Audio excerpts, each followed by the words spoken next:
رنجیت سنگھ کی مسلمانوں سے محبت۔ رنجیت سنگھ کے زمانے میں پنجاب پر سکھوں کی حکومت تھی۔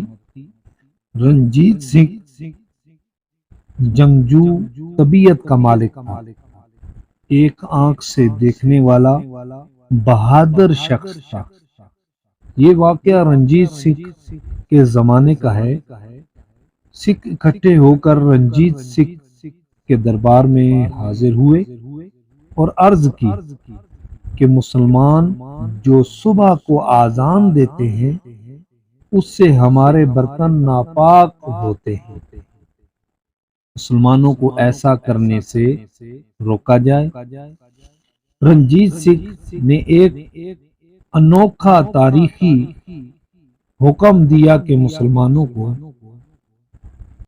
ایسا کرنے سے روکا جاتا ہے، اور جتنے سکھ یہ شکایت لے کر آئے ہیں ان کی ڈیوٹی لگائی جاتی ہے کہ وہ صبح جس وقت آذان ہوتی ہے اس سے پہلے ہر مسلمان کے گھر جائیں اور اسے بتائیں کہ نماز کا وقت ہو گیا ہے۔ سکھوں پہ تو جیسے قیامت ٹوٹ پڑی، روزانہ ان کو مشقت کرنی پڑتی، نمازیوں کی تعداد مساجد میں بہت زیادہ ہو گئی۔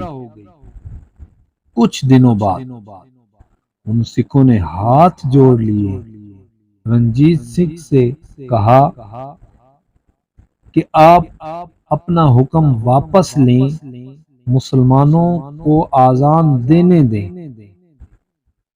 اب برتن ناپاک نہیں ہوں گے، ہمیں معاف کر دیں۔ چینل کو سبسکرائب کر دیں۔ شکریہ۔